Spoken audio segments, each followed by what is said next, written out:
आपका मेरे चैनल भक्ति का ज्ञान में हार्दिक स्वागत है। प्रिय भक्तगण, आज हम आपको एक कथा का श्रवण करा रही हूँ जो सुनने मात्र से आपके जीवन में सुख, संपत्ति और धन की वर्षा होगी। तो चलिए कथा को प्रारंभ करते हैं। भगवान शिव माता पार्वती से कहते हैं, हे देवी, जो मनुष्य कलयुग में अनंत चतुर्दशी व्रत करता है उसके जीवन से सारे दुख दूर हो जाते हैं। फिर माता पार्वती कहती हैं, हे प्राणनाथ, मुझे भी सुनना है अनंत चतुर्दशी व्रत कथा और पूजन विधि के बारे में। हे देवों के देव महादेव, कृपया आप मुझे विस्तार से बताएं। फिर भगवान शिव कहते हैं, हे देवी, आज आप जानेंगे कि 2024 में अनंत चतुर्दशी कब है, पूजा की विधि, नियम और अनंत सूत्र कब और कैसे बांधा जाता है। इसलिए वीडियो के अंत तक देखें और सुनें। अगर आप यह कहानी सुन रहे हैं तो पूरा सुनिए। इस कथा को आधा अधूरा छोड़कर जाने की गलती मत करिएगा, क्योंकि इस पवित्र कथा को पूरा सुनने से मनचाहा फल की प्राप्ति होगी। इसलिए इस कथा को पूरा सुने। आप शिव भक्त हैं तो भोलेनाथ का अनादर ना करें। शास्त्रों में अनंत चतुर्दशी के दिन को एक सिद्ध मुहूर्त माना गया है। कहा जाता है कि जो लोग इस दिन व्रत रखकर श्रीहरि विष्णु जी की पूजा करते हैं उन्हें अनंत काल तक पुण्य की प्राप्ति होती है। इसे अनंत चौदस भी कहा जाता है। भाद्रपद शुक्ल पक्ष की चतुर्दशी तिथि को अनंत चतुर्दशी का पर्व मनाया जाता है। इस दिन भगवान विष्णु जी के अनंत रूपों की पूजा के साथ 10 दिनों के गणेश महोत्सव का समापन और गणेश प्रतिमा का विसर्जन भी किया जाता है। इस दिन अनंत धागे की पूजा कर कलाई पर बांधना शुभ माना जाता है। तो आइए जानते हैं कि 2024 में अनंत चतुर्दशी कब है, पूजा की विधि, नियम और अनंत सूत्र कब और कैसे बांधा जाता है। श्रद्धालुओं, 2024 में अनंत चतुर्दशी 17 सितंबर मंगलवार को है। अनंत चतुर्दशी पूजा का शुभ मुहूर्त रहेगा 17 सितंबर की सुबह 6:07 से अपराह्न या 1:40 तक। चतुर्दशी तिथि 16 सितंबर की शाम 3:10 पर प्रारंभ होगी और 17 सितंबर की सुबह 11:44 पर समाप्त होगी। गणेश विसर्जन का मुहूर्त रहेगा 17 सितंबर की दोपहर 3:19 से शाम 4:51 तक। सूर्योदय का समय रहेगा सुबह 6 से 17 और सूर्यास्त का समय रहेगा शाम 6:44। राहु काल का समय रहेगा शाम 3:22 से शाम 4:43 तक।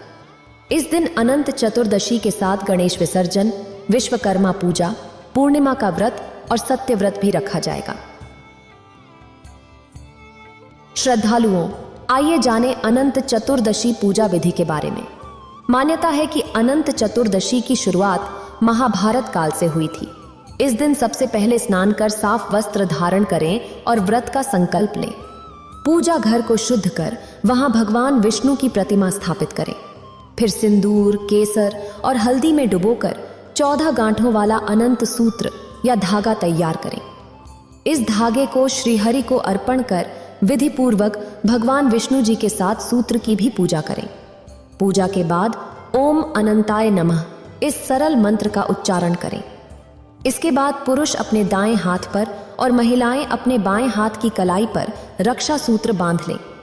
पूजा के दौरान पीले पुष्प, फल, धूप, दीप, तुलसी दल और पीली मिठाई भगवान विष्णु जी को अर्पित करें। इसके बाद ब्राह्मणों को भोजन कराएं और प्रसाद ग्रहण करें।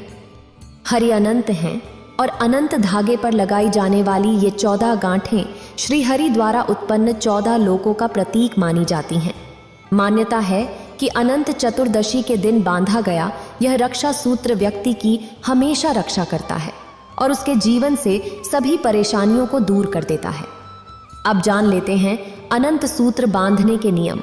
शास्त्रों में बताया गया है कि अनंत सूत्र रेशम के धागे से बना होना शुभ होता है।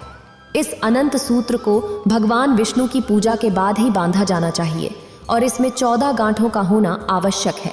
पुरुष इसे दाहिने हाथ में और महिलाएं इसे बाएं हाथ में बांधें। अनंत सूत्र को धारण करने वाले व्यक्ति को इसे पूरे साल बांध कर रखना चाहिए। यदि पूरे साल नहीं बांध सकते हैं तो कम से कम 14 दिन इसे अवश्य धारण करें। अनंत सूत्र को उतारने के बाद इसे इधर उधर नहीं फेंकना चाहिए, बल्कि हरे पेड़ पौधों की जड़ में या बहते हुए जल में प्रवाहित कर देना चाहिए। भाद्रपद के शुक्ल पक्ष की चतुर्दशी को अनंत चतुर्दशी के नाम से जाना जाता है और इस दिन श्री हरि विष्णु की अनंत रूप में पूजा होती है। अनंत पद्मनाभ स्वामी भगवान विष्णु का ही शेषनाग पर विश्राम करते हुए प्राकट्य है। भगवान विष्णु अनंत, जिसका अर्थ है जिसका कोई अंत नहीं, पद्मनाभ अर्थात जिसकी नाभि से कमल निकलता है। अनंत चतुर्दशी भाद्रपद महीने के शुक्ल पक्ष में आती है और इसे सनातन धर्मियों और वैष्णवों द्वारा मनाया जाता है। अनंत चतुर्दशी का व्रत व्यक्तिगत पूजा है और इसका कोई सामाजिक धार्मिक उत्सव नहीं होता, लेकिन इसी दिन गणपति विसर्जन का धार्मिक समारोह होता है, जो 10 दिन के गणेश उत्सव का समापन दिवस होता है। और इस दिन गणपति की उस प्रतिमा को किसी बहते जल वाली नदी, तालाब या समुद्र में विसर्जित किया जाता है, जिसे गणेश चतुर्थी को स्थापित किया गया होता है। अनंत चतुर्दशी को भगवान विष्णु का दिन माना जाता है और ऐसी मान्यता है कि इस दिन व्रत करने वाला व्यक्ति यदि विष्णु सहस्त्र नाम स्तोत्रम का पाठ भी करे तो उसकी मनोकामना पूरी होती है।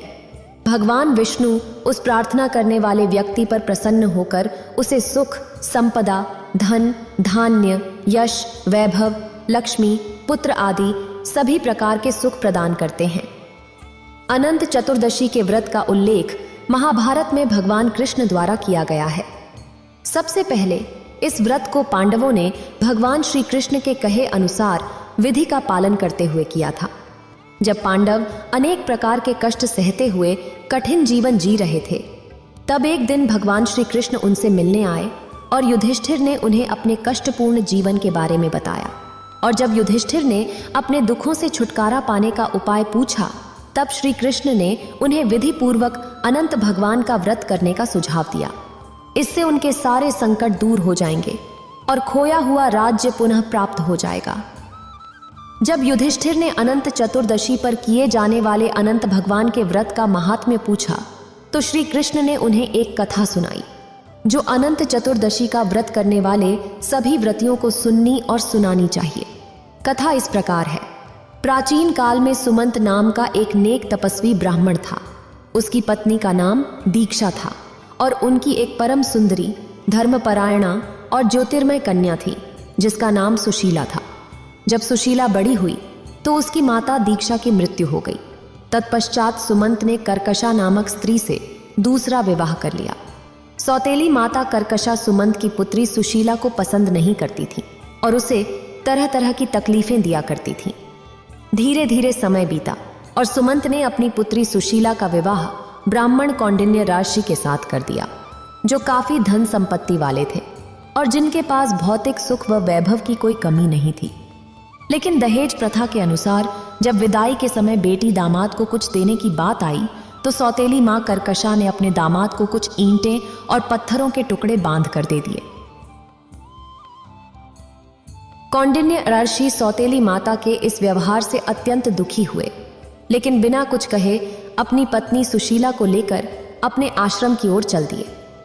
रास्ते में रात हो गई, इसलिए वे एक नदी तट पर रुककर संध्या पाठ करने लगे। सुशीला ने देखा कि उसी नदी के तट पर बहुत सी स्त्रियां सुंदर वस्त्र धारण कर किसी देवता की पूजा कर रही थीं। सुशीला के पूछने पर उन्होंने विधि पूर्वक अनंत व्रत की महत्ता बताई। उस महत्ता को सुनकर सुशीला भी प्रभावित हुई और उसने वहीं उस व्रत का अनुष्ठान किया तथा 14 गांठों वाला डोरा हाथ में बांधकर ऋषि कौंडिन्य के पास आ गई। क्योंकि व्रत धारण करने वाले को अनंत डोरा अपने हाथ में बांधना जरूरी होता है। कौंडिन्य ऋषि ने सुशीला के हाथ में बंधे डोरे के बारे में पूछा तो उसने सारी बात बता दी। लेकिन ऋषि को लगा कि सुशीला कोई ऐसा डोरा बांधकर उन्हें अपने वश में करना चाहती है, इसलिए उन्होंने उस अनंत डोरे को तोड़कर अग्नि में डाल दिया। इससे भगवान अनंत जी का अपमान हुआ। परिणाम स्वरूप धीरे धीरे ऋषि कौंडिन्य दुखी रहने लगे और उनकी सारी संपत्ति नष्ट हो गई। भदे पूरी तरह से दरिद्र हो गए। अंत में जब उन्होंने अपनी पत्नी से अपनी संपत्ति के नष्ट हो जाने का कारण पूछा, तो सुशीला ने उन्हें अनंत भगवान का डोरा जलाने वाली बात बताई। भगवान अनंत के किए गए अपमान का पश्चाताप करने के लिए ऋषि कौंडिन्य अनंत डोरे की प्राप्ति हेतु वन में चले गए। कई दिनों तक भटकते भटकते निराश होकर एक दिन भूमि पर गिर पड़े।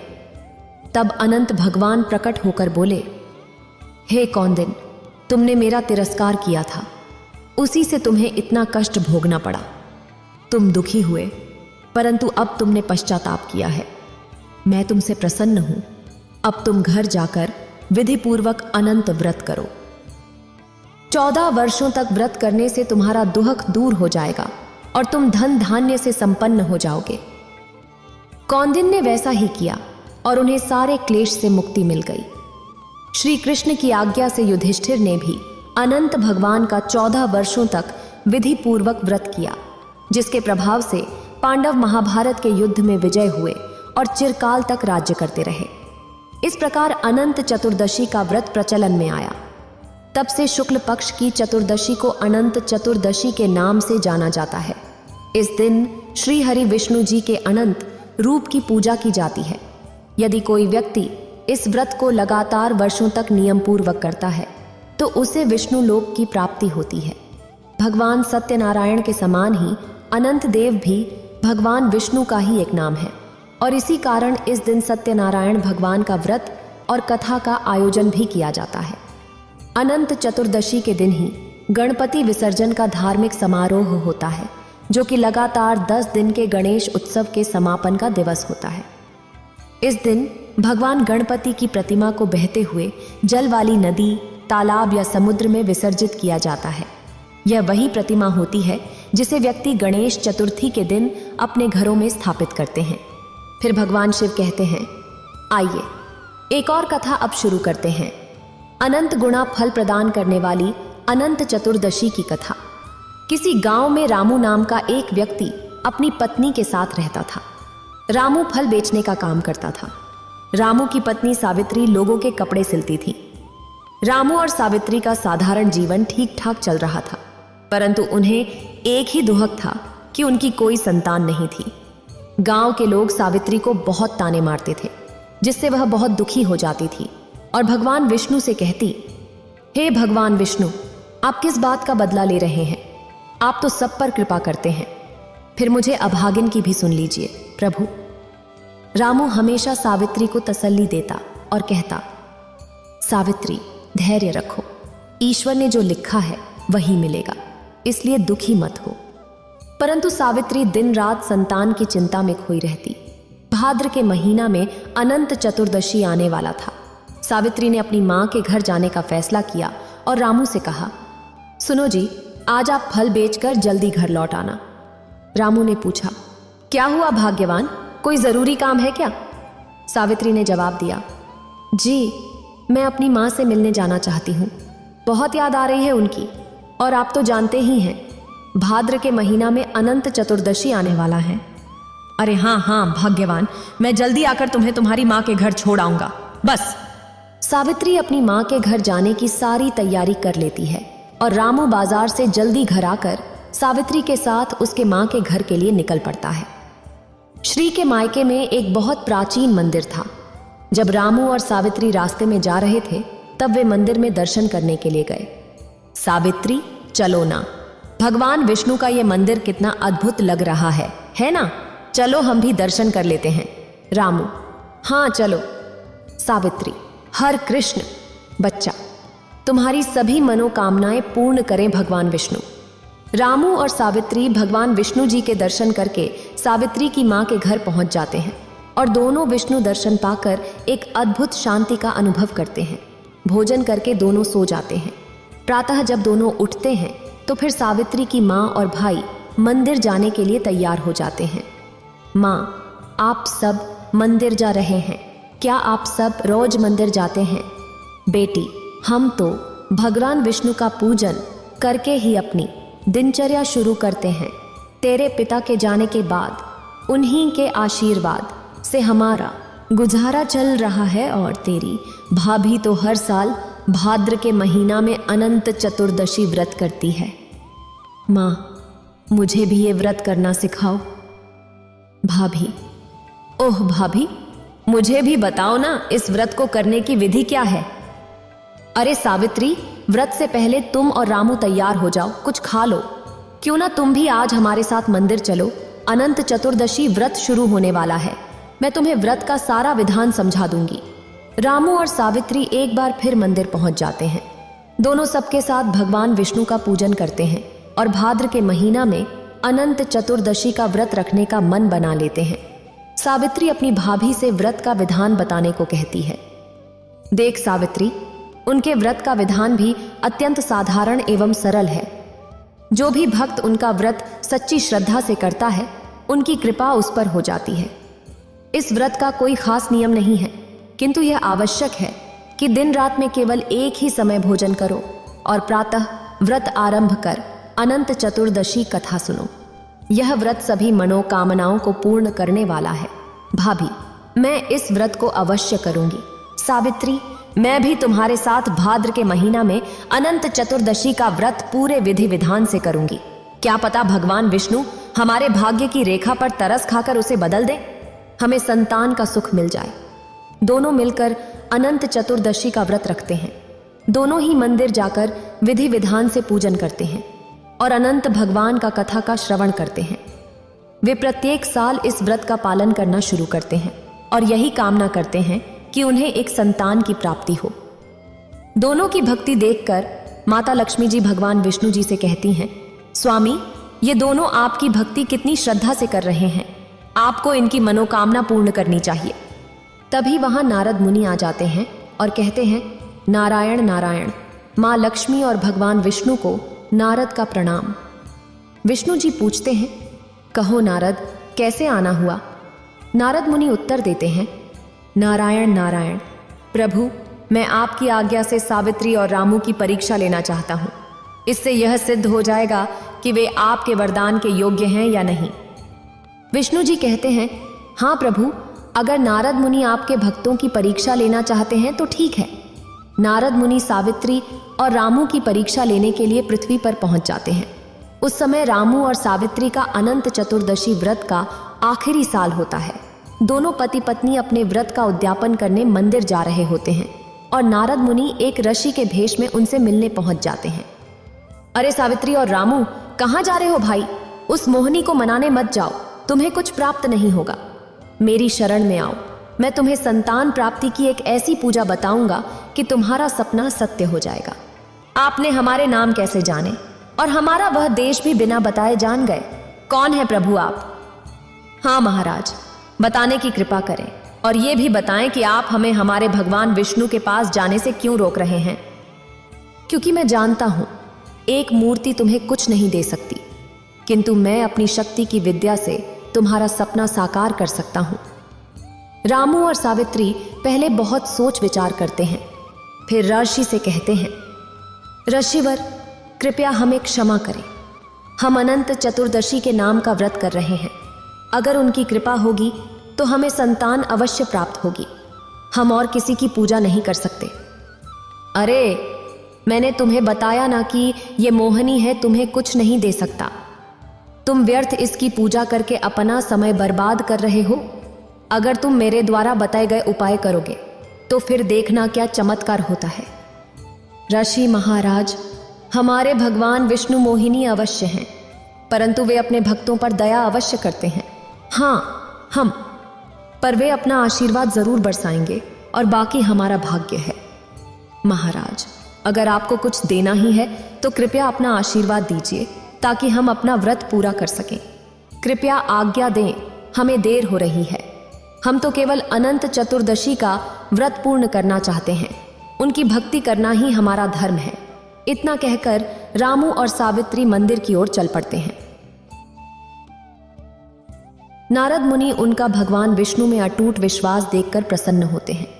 माँ लक्ष्मी और भगवान विष्णु दोनों को आशीर्वाद देने मंदिर में प्रकट होते हैं। मैं तुम दोनों से अति प्रसन्न हूं, तुम्हारा अटूट विश्वास सराहनीय है। भगवान विष्णु कहते हैं, हमारा आशीर्वाद है तुम शीघ्र ही संतान की प्राप्ति करोगे। तुम्हारी संतान अत्यंत प्रतापी होगा। इतना कहकर दोनों अंतर्ध्यान हो जाते हैं और इस प्रकार रामू और सावित्री का भगवान विष्णु की महिमा पर जो विश्वास था वह सत्य हो जाता है। कुछ दिनों बाद सावित्री गर्भवती हो जाती है और 9 महीने बाद उसे पुत्र रत्न की प्राप्ति होती है। वह अपने पुत्र का नाम हरि रखती है। अब रामू और सावित्री की भक्ति और उनके व्रत के बाद पुत्र प्राप्ति की प्रसिद्धि पूरे गांव में फैल जाती है। आगे चलकर उनका पुत्र प्रतापी और विष्णु भक्त बनता है और दोनों सुखमय जीवन जीते हैं।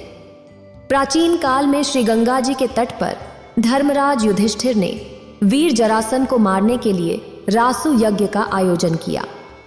रासु यज्ञ करने के लिए युधिष्ठिर और अन्य पांडवों ने एक ऐसा यज्ञ मंडप बनवाया जो बहुत ही सुंदर और अद्भुत था।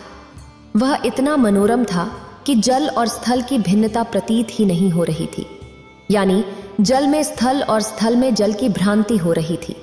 सरल शब्दों में कहूं तो ऐसा था कि जल में देखने पर लगता था कि हम जमीन पर खड़े हैं, और जमीन पर खड़े होते थे तो ऐसा लगता था कि वह जल है। और अत्यंत सावधानी रखने के बावजूद भी बहुत से व्यक्ति उस अद्भुत मंडप में धोखा खा चुके थे। युधिष्ठिर ने रासु यज्ञ के लिए कई राजा महाराजाओं को भी आमंत्रित किया था। एक बार कहीं से टहलते टहलते धृतराष्ट्र जी के पुत्र दुर्योधन भी उस यज्ञ मंडप में आ गए और एक जल से भरे तालाब को स्थल समझकर उसमें गिर गए। संयोग से द्रौपदी अपनी दासियों के साथ वहीं पर उपस्थित थी और दुर्योधन को इस जलथल के भ्रम का शिकार होते देखकर उसे हंसी आ गई। उन्होंने बहुत मजाक उड़ाया और कहा, अंधे का संतान भी अंधा है, क्योंकि दुर्योधन के पिता धृतराष्ट्र जन्म से ही अंधे थे। द्रौपदी के इस ताने भरे उपहास से दुर्योधन बहुत नाराज हुआ। यह बात उसके हृदय में बाण के समान चुभने लगी और अपने इस उपहास का बदला उसने पांडवों को दूत क्रीड़ा में हरा कर लिया। पराजित होने पर प्रतिज्ञा के अनुसार पांडवों को वर्ष का वनवास भोगना पड़ा, जहां पांडव अनेक प्रकार के कष्ट सहते हुए बहुत कष्टपूर्ण जीवन जी रहे थे। एक दिन भगवान श्री कृष्ण जब उनसे मिलने आए तो युधिष्ठिर ने अपने कष्टपूर्ण जीवन के बारे में प्रभु को बताया और अपने दुखों से छुटकारा पाने का उपाय पूछा। तब श्री कृष्ण भगवान ने उपाय के रूप में उन्हें कहा, युधिष्ठिर, तुम विधि पूर्वक अनंत भगवान का व्रत करो।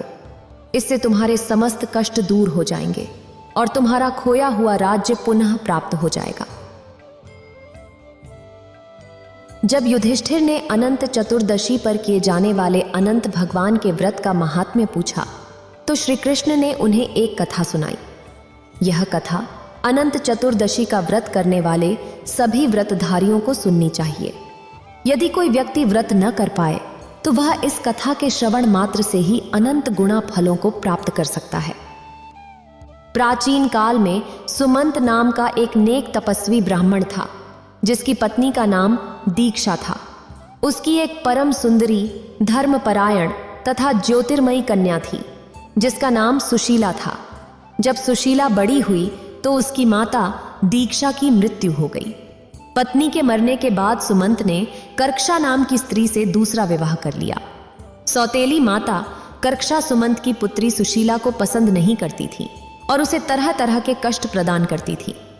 धीरे धीरे समय बीतता रहा और सुमंत को अपनी पुत्री सुशीला के विवाह की चिंता सताने लगी।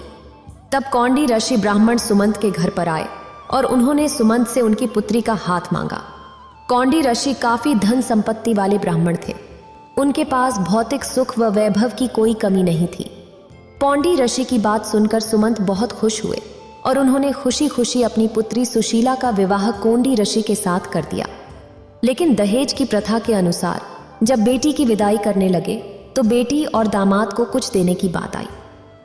तब सौतेली मां कर्कशा ने अपने दामाद को कुछ ईंटें और पत्थरों के टुकड़े दे दिए।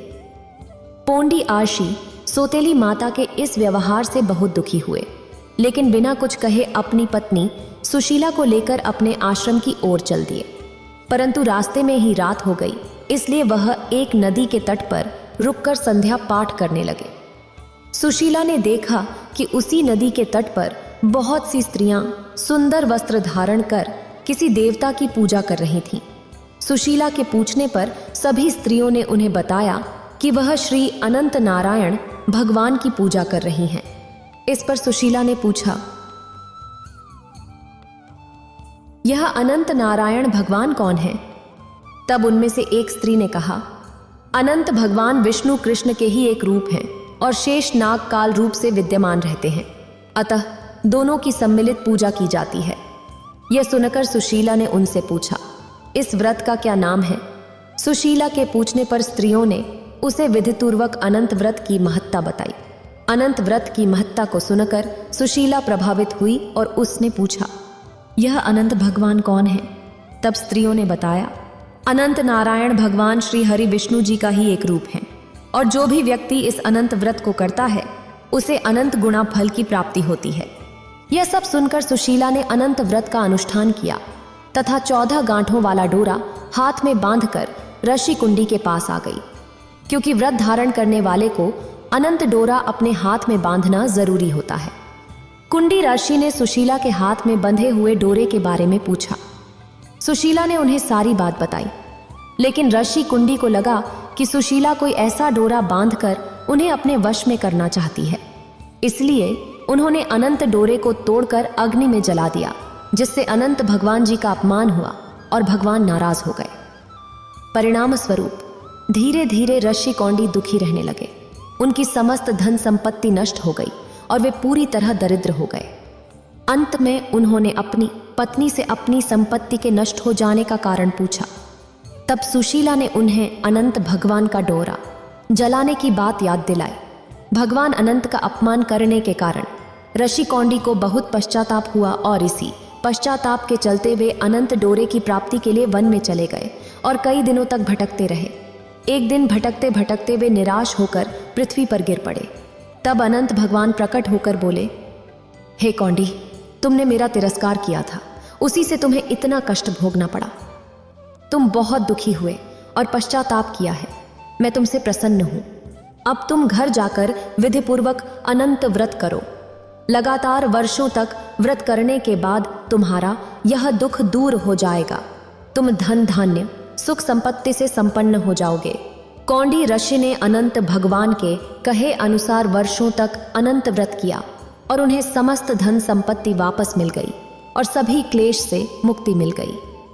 श्री कृष्ण भगवान की आज्ञा से युधिष्ठिर ने भी अनंत भगवान का 14 वर्षों तक विधिपूर्वक व्रत किया, जिसके प्रभाव से पांडव महाभारत के युद्ध में विजयी हुए और चिरकाल तक राज्य करते रहे। इस प्रकार अनंत चतुर्दशी की कथा पूर्ण हुई। यदि कथा अधूरी हो तो कृपया पूरी करें, और यदि पूरी हो तो मान करें। कथा में कोई गलती हो गई हो तो मुझे क्षमा करें प्रभु। अब आइए अनंत चतुर्दशी की पूजा विधि शुरू करते हैं। अनंत चतुर्दशी के दिन प्रातःकाल नित्य कर्मों से निवृत्त होकर स्नान आदि करके एक चौकी के ऊपर मंडप बनाएं। उसमें अक्षत सहित भगवान विष्णु की प्रतिमा को स्थापित करें। प्रतिमा के पास 14 गांठ लगाकर हल्दी से रंगे हुए कच्चे डोरे को रखें और गंध, अक्षत, पुष्प, दीप और नैवेद्य से उसका पूजन करें। ये 14 गांठें 14 लोगों को निरूपित करती हैं। इसके बाद अनंत नारायण भगवान का ध्यान करके इस शुद्ध अनंत डोरे को पुरुष अपनी दाईं भुजा में और स्त्रियां अपनी बाईं भुजा में बांध लें। यह 14 गांठ वाला अनंत डोरा अनंत फल प्रदान करता है। भगवान विष्णु की पूजा करने के पश्चात विष्णु भगवान के 108 नामों का पाठ भी करें। इससे मनवांछित फल की प्राप्ति होती है और भगवान श्री हरि विष्णु प्रसन्न होकर सुख, संपदा, धन, यश, वैभव, लक्ष्मी, पुत्र आदि सभी प्रकार के सुख प्रदान करते हैं। इस प्रकार अनंत चतुर्दशी की कथा और पूजा विधि पूर्ण हुई। अनंत चतुर्दशी की पूजा विधि, महत्व और अनंत सूत्र बांधने के मंत्र के बारे में मैं आपको बताने वाली हूँ। आइए जानते हैं कि इसका महत्व क्या है। अनंत चतुर्दशी के दिन भगवान विष्णु के अनंत रूप की आराधना की जाती है। इस दिन 14 गांठें बनाकर एक अनंत धागा बनाया जाता है, जिसकी पूजा करने के बाद उसे बांह पर बांध दिया जाता है। अनंत चतुर्दशी के दिन ही कई जगह गणेश विसर्जन भी किया जाता है। मान्यता है कि भगवान ने भौतिक जगत में 14 लोक बनाए हैं, जिनमें भूलोक, भुवरलोक, स्वर्गलोक, महलोक, जनलोक, तपोलोक, ब्रह्मलोक, अतल, वितल, रसातल, तलातल, महातल और पाताल शामिल हैं। अनंत सूत्र की 14 गांठें 14 लोगों का प्रतीक मानी जाती हैं। यह भी मान्यता है कि जो व्यक्ति 14 सालों तक लगातार अनंत चतुर्दशी का व्रत रखता है, उसे विष्णु लोक की प्राप्ति होती है। अनंत सूत्र को पुरुष दाएं और महिलाएं बाएं हाथ में बांधती हैं। अग्नि पुराण के अध्याय 1 में इसका विवरण दिया गया है। व्रत करने वाले को धान के आटे से रोटियां या पूरियां बनानी होती हैं, जिनमें से कुछ ब्राह्मण को दे दी जाती हैं और बाकी स्वयं प्रयोग की जाती हैं। भाद्रपद के शुक्ल पक्ष की चतुर्दशी को अनंत चतुर्दशी का व्रत किया जाता है। इस दिन हरि की पूजा की जाती है। पुरुष दाएं और महिलाएं बाएं हाथ में अनंत धारण करती हैं। अनंत राखी के समान रुई या लेस के कुकुर रंग में रंगे धागे होते हैं और उनमें 14 गांठें होती हैं। यह व्यक्तिगत पूजा है और इसका कोई सामाजिक धार्मिक उत्सव नहीं होता। इस दिन व्रती को प्रातः स्नान आदि से निवृत्त होकर कलश की स्थापना करनी चाहिए। कलश की स्थापना के बाद अष्टदल कमल के समान बने बर्तन में अनंत की स्थापना की जाती है। इसके आगे कुमकुम और हल्दी से रंगे हुए कच्चे डोरे का 14 गांठों वाला अनंत भी रखा जाता है। यह व्रत नदी तट पर किया जाना चाहिए, लेकिन यदि संभव न हो तो घर में ही स्थापित मंदिर के सामने हरि से प्रार्थना की जाती है। प्रार्थना में वासुदेव से अनंत संसार रूपी महासमुद्र में डूबे हुए लोगों की रक्षा करने और उन्हें अनंत के रूप में ध्यान करने में संलग्न करने की विनती की जाती है। इसके बाद हरि की पूजा करके और अपने हाथ या गले में धागा बांधकर श्री अनंत व्रत को पूर्ण किया जाता है। इस व्रत के विषय में कहा जाता है कि यह व्रत वर्षों तक किया जाए तो व्रती को विष्णु लोक की प्राप्ति होती है। अनंत चतुर्दशी का व्रत भाद्रपद मास में शुक्ल पक्ष की चतुर्दशी तिथि को किया जाता है। इसके लिए चतुर्दशी तिथि सूर्योदय के पश्चात 2 मुहूर्त में व्याप्त होनी चाहिए। यदि चतुर्दशी तिथि सूर्योदय के बाद 2 मुहूर्त से पहले समाप्त हो जाए तो अनंत चतुर्दशी पिछले दिन मनाने का विधान है। इस व्रत की पूजा और मुख्य कर्म दिन के प्रथम भाग में करना शुभ माना जाता है। यदि प्रथम भाग में पूजा न हो सके तो मध्याह्न के शुरुआती चरण में पूजा करें। मध्याह्न का शुरुआती चरण दिन के सप्तम से नवम मुहूर्त तक माना जाता है। अब जानते हैं कि अनंत चतुर्दशी की पूजन विधि क्या है। अंदन निश्चिताय बाटे। अनंत चतुर्दशी के दिन व्रती सुबह स्नान आदि नीतियों से निवृत्त होकर निराहार रहते हुए कलश की स्थापना करें। भगवान विष्णु की तस्वीर को सामने रखकर कलश पर कुश से निर्मित अनंत देव की स्थापना करें। इसके आगे कुमकुम और हल्दी से रंगकर बनाया हुआ कच्चे डोरे का 14 गांठों वाला अनंत भी रखें। अगर आप खुद अनंत नहीं बना सकते तो बाजार से खरीद लें। इसके बाद अनंत देव की कथा सुने। मान्यता है कि इस व्रत को रखने के साथ साथ यदि विष्णु सहस्त्र नाम का पाठ किया जाए तो पाठ करने वाले की हर मनोकामना पूरी होती है। कुश के अनंत की वंदना करके उसमें भगवान विष्णु का आह्वान करें और ध्यान करके गंध, अक्षत, पुष्प, धूप, दीप, नवजादि से पूजन करें। यज्ञ के अंत में एक बर्तन में दूध, सुपारी और अनंत सूत्र डालकर मंथन किया जाता है। इसके बाद आरती की जाती है। अनंत देव का ध्यान करके अनंत सूत्र को पुरुष दाएं और स्त्रियां बाएं हाथ में बांध लेती हैं। तत्पश्चात अनंत देव का ध्यान करके शुद्ध अनंत को अपने दाएं हाथ पर बांध लें। जब आप पूजा संपन्न कर लें तब यह डोरा भगवान विष्णु को प्रसन्न करने वाला और अनंत फल देने वाला माना गया है। यह व्रत धन, पुत्र आदि की कामना में किया जाता है। इस दिन नए अनंत धागे को धारण करके पुराने का त्याग करना चाहिए। इस व्रत का पारण ब्राह्मण को दान देकर करना चाहिए। अनंत धागा अनंत भगवान का प्रतीक माना गया है, जिसमें भगवान भी विद्यमान रहते हैं। भगवान सत्यनारायण की तरह ही अनंत देव भी भगवान विष्णु का एक नाम है। इसलिए इस दिन सत्यनारायण का व्रत और कथा का आयोजन भी किया जाता है। इसमें सत्यनारायण की कथा के साथ साथ अनंत देव की कथा भी सुनी जाती है। आइए जानते हैं कि अनंत सूत्र बांधने का मंत्र क्या है। जब आप घर में अनंत सूत्र बांध रहे हो तो इस मंत्र को अवश्य पढ़ें।